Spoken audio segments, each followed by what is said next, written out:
I'm back, bitch. I just wanted to make a video. Oh shit, my glasses. I just wanted to make a video because I have not made a video in so fucking long. It's been a month. All of April, I took a little break for my sanity, but I was active. I've been active on TikTok in the shorts feed, also on Instagram, Letterboxd, and all my other social medias that will be linked in the description below, and you should follow me. It's all the same name. But I just wanted to make a video because it's been a while and I miss y'all. What's up guys? How you been doing? How's the family? How's the kids? How's mama? Give y'all kids. This video's a little catch-up video because I haven't reviewed anything in a minute.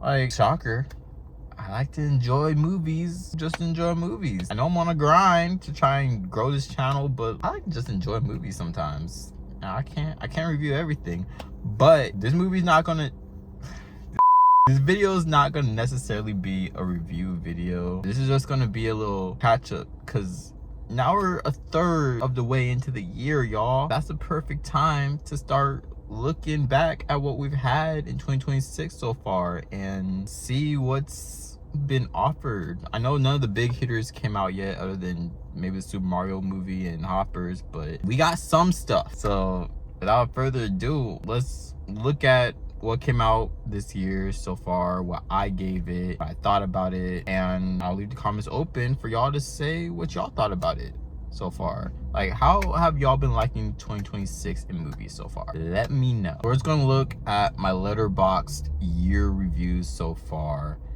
and we're gonna look at the reviews that I gave each film, and I'm gonna just give a little bit of my thoughts. I'm not gonna make this a deep, intricate video because it's not that type of video. We're just going to go through them and we're going to talk about them a little bit, and then that's the video. What the fuck is happening in the background? I make videos in my car, y'all.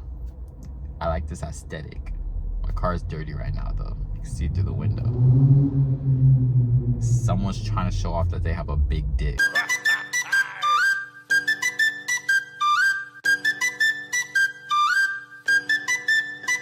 Number 1 on the list, I saw SpongeBob at the start of the year. SpongeBob, Search for SquarePants, because I just wanted to watch something that day. This movie, it wasn't bad. It wasn't terrible. I gave it, what did I give it? I gave it 2 out of 5, but really, all I can say is it's a step up from the previous films so far. The previous films after the second one. Just gotta make that clear, because I do like the second one, and nothing can beat the first SpongeBob movie. But the Netflix movies that we've gotten so far, and that fucking third one after Hillenburg died, they disgraced the fuck out of his name. But Search for SquarePants felt different. It felt like they were trying to bring a little bit of old SpongeBob back, a little bit of that vulgar humor, a little bit of that vulgar humor from the early 2000s and late 90s, but mix it with some of the new gen stuff, you know? SpongeBob was still a bumbling, dumbass idiot. So was Patrick. Patrick was just a babbling baby. It was a little bit of jingling keys for like the little babies, but it wasn't as terrible as what we've gotten so far with the in-your-face Cocomelon type of movies that we had on Netflix. I did like the Plankton movie. Except you stay. Yeah, so far Search for SquarePants, it was a great step up.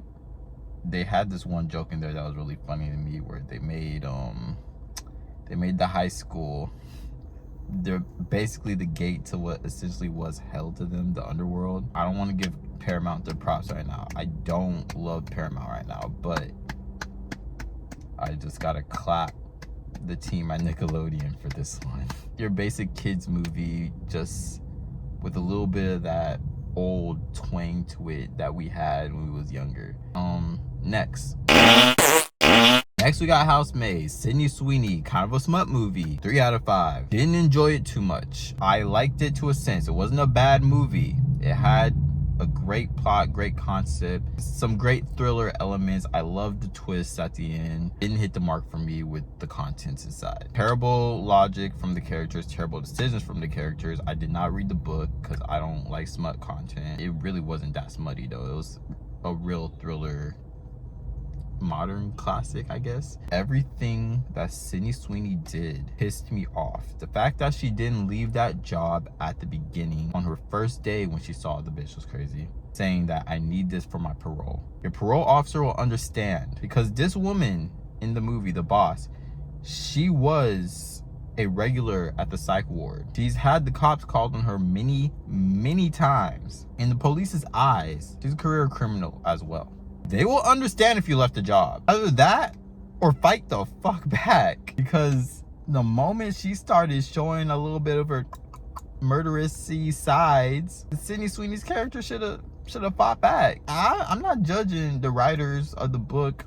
Like, if this is how the book goes, this is how the book goes. I can't do shit about it. They're making a sequel too. Can't do shit about what happened in the book and like how close they got in the movie, but it just wasn't my cup of tea. So I gave it a 3 out of 5. Loved the concept and everything, just wasn't my type of movie.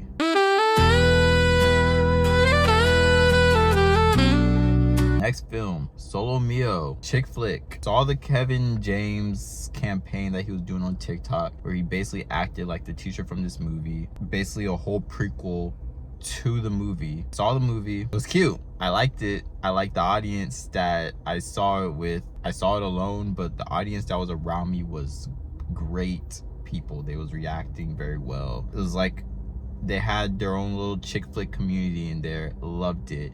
The experience was great. The movie really did hit a mark for me, but I still gave it a 3 out of 5 because chick flicks aren't my cup of tea. It wasn't a bad movie whatsoever.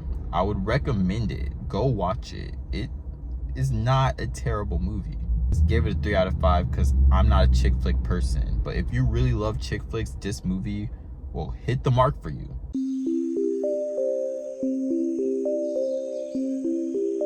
Boys Go to Jupiter, one of my most anticipated movies of the past couple years. I've been waiting for it to hit theaters. I was hoping that someone would pick it up and it would hit theaters. It did hit theaters, didn't hit very much theaters, so I couldn't really go see it because it was kind of just far out the way from me. Finally gets on HBO Max. I seen it, liked it. Can't say I loved it. It was just beautiful, musical, visual spectacle of a film. It really plays off the trippiness of the world that it built. The plot didn't hit hard. The script didn't hit hard. The ending was just a miss for me. The only thing that kept me there was the music. But even with the great music and the great animation, it just couldn't carry it enough to keep me engaged. I was on my phone half the time. It was a great line for me. 4 out of 5.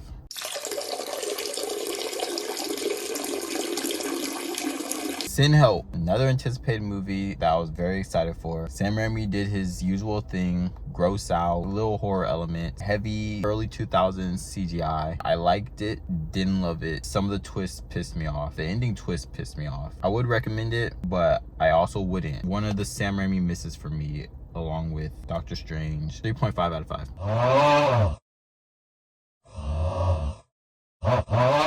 Wuthering Heights, not gonna say too much about it because we don't talk about Bruno over here. We don't talking about Bruno.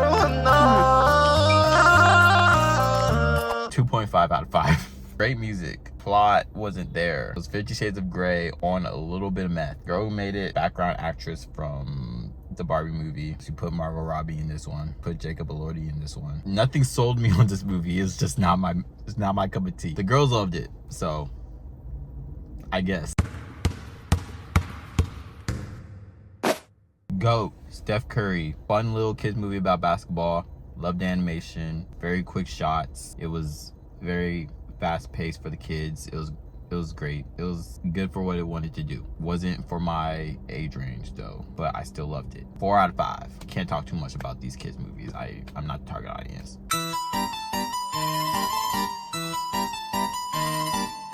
The Bride was another movie I was excited for, but I didn't come out loving it as much as I wanted to.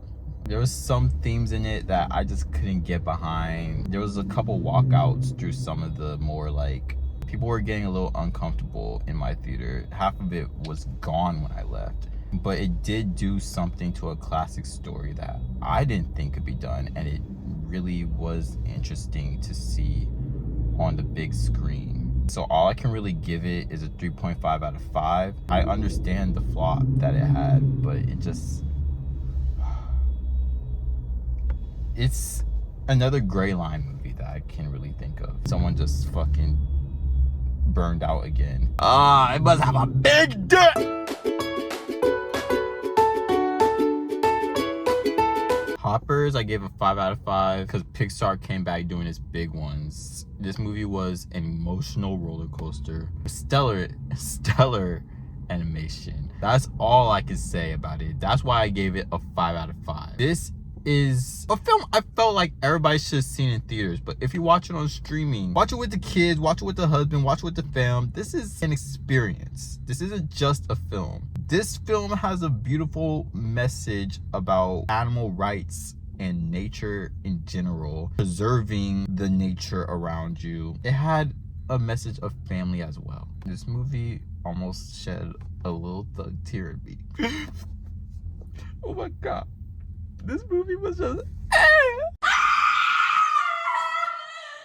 Undertone, I'm not going to talk too much about. I have a video on it. I'm going to link it right here at this segment of the video. I have a full video on it already. I have a vlog too. Go check it out. It was a fun time with MA. Link to his channel is in there as well.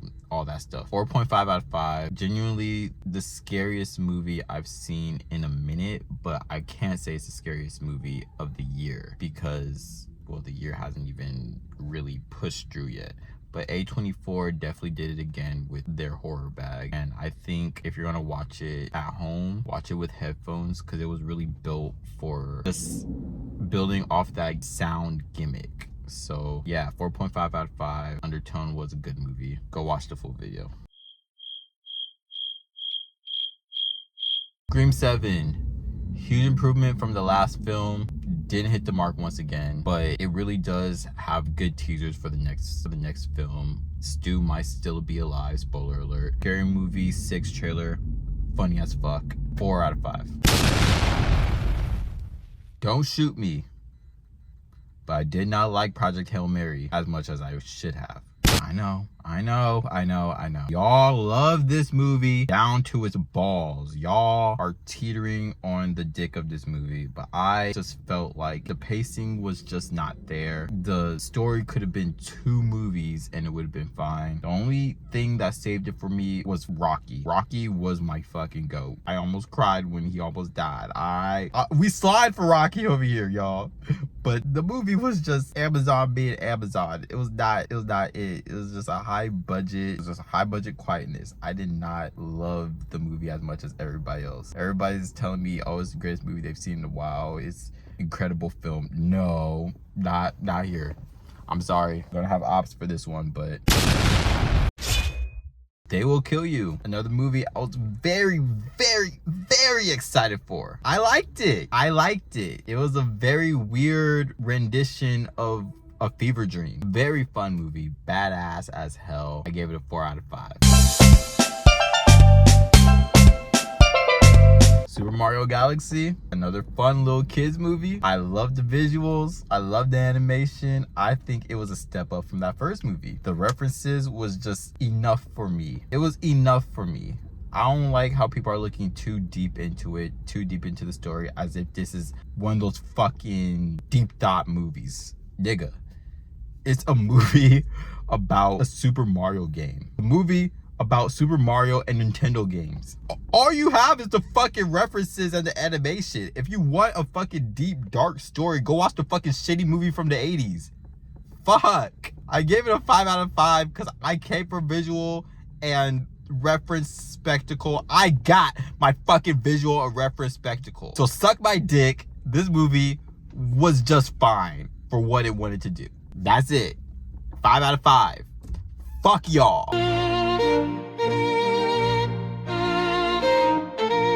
I took the glasses off because they're pissing me off. It's very foggy. I can't see through them. The drama. This movie was great. This movie made me feel like I was there. Thanks for getting me involved, y'all. Thanks for getting me involved. Fuck Rachel. Fuck Rachel. If those who haven't seen the movie, y'all would probably get it, but you're not gonna get it as much as people who watched it. This movie, it was just a lot. It was a lot of drama, man. It was a lot of fucking drama. I think I gave it a 4 out of 5. It was a 4 out of 5. That movie was fucked up. That was fucked up, y'all. That was fucked up. I'm gonna make a fucking longer video about that. That was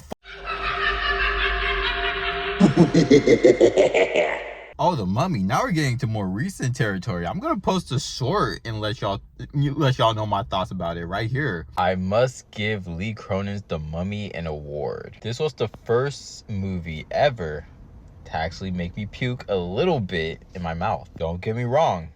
This wasn't a good movie whatsoever. I actually did not enjoy it. But they seemed like they were going for pretty gross shit, and they achieved it. There was a lot of puking in this movie. There was a lot of spitting in this movie. There was a lot of biting in this movie. Spoiler alert. There was a lot of ripping of the skin. Another spoiler. The mummy licked a little girl's toes at some point, and I usually have a pretty good stomach for gross shit in a movie. This movie broke my puking point.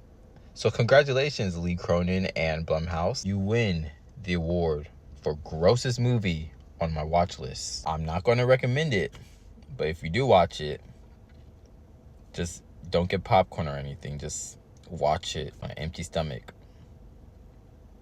because it will gross you the fuck out. Fuck that movie. That movie was disgustingly bad. 0.5 out of 5. I wish I can go lower, but like, there was something in there that interests me. Like, I was very excited, but nah, fuck that movie. Thanks Lee Cronin and Blumhouse for wasting my time. Fuck y'all. But for real though, with my camera clean and my thoughts cleared, my emotions gone, Lee Cronin's The Mummy, there was something that was supposed to be there, expanding on Lee Cronin's own personal take of the film. It just fell short. The plot wasn't there, the story wasn't there, the script wasn't there, logic wasn't there.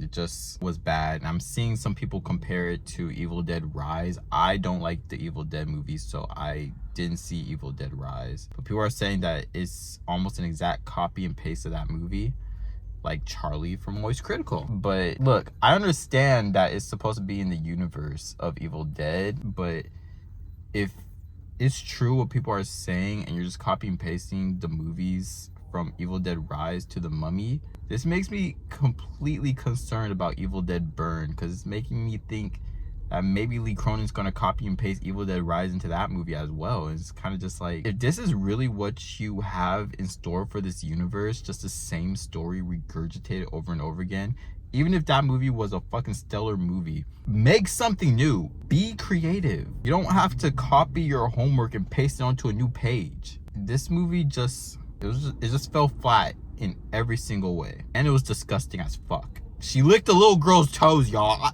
That's where we drew the line in the theater. We were fucking still through like most of the fucking puking and spitting and biting and shit, but once she licked the little girl's toes, that's when we all fucking reacted. We was like, ah!